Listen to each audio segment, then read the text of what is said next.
Hi, I'm Michael with Thrive and Grow Gardens. Welcome to my channel.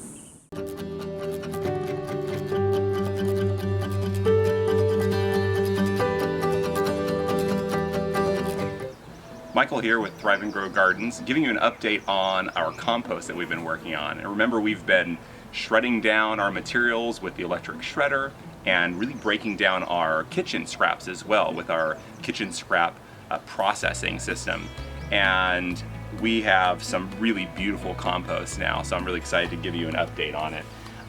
You can see, just even though we've added so much material to this, it's really continued to break down. And when you use materials that are broken down as much as we are, they compost so quickly. But you can see now, it's this is one of the ways you can tell that the compost is ready, is that you can't really see any vegetable matter in there. Now, it helps a lot that we break it down as much as we do. There are still some harder sticks and things like this, and we're processing a lot of our landscape materials that we clean up into this as well, and some landscaping materials, and then also the actual plants that we're recycling each season into the garden. So, but you can see how it is now. It's beautiful, it smells good, and it's ready to add into the garden. Now, some people will screen this out to get some of these larger sticks that haven't composted down,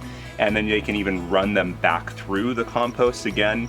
It's really up to you whether you want to do that. I don't mind putting this type of matter into the garden beds. It really helps stimulate the fungal activity in the soil, giving them some woodier materials like this. So I don't really feel that it's necessary to go to that extra work to really screen it out, but we're ready to put it into the garden now and start another batch, which we're getting going over on this side. So we'll be doing the same thing and filling this up. And now that we have a really good system down and we've been stockpiling more materials, we'll be able to get this one a little fuller this season and get even more for this garden, which we have a lot of garden beds here, so the more compost, the merrier.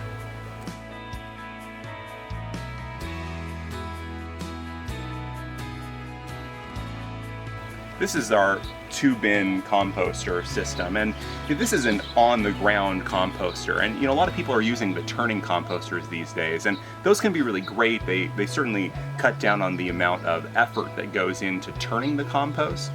One thing I like about them being actually on the ground is that it gets a lot of terrestrials into the compost, and that's part of the composting process. You go through the phases of different bacteria thriving, where the temperature elevates to higher and higher levels, but then when that temperature comes back down, it's the terrestrials that get into here.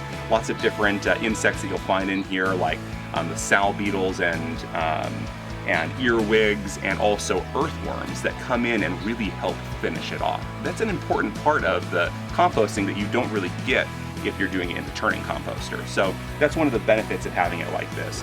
For turning it, it's really not too terribly difficult. Using a tool like this, we can just plunge it down into the compost and lift it up, and you can turn a whole pile over pretty quickly with a tool like this. So it's a little bit of effort to go through and turn this. This would just take me a couple minutes a week. Not too terribly difficult, but if that's a limiting factor for you, then it's okay to use a turning composter as well.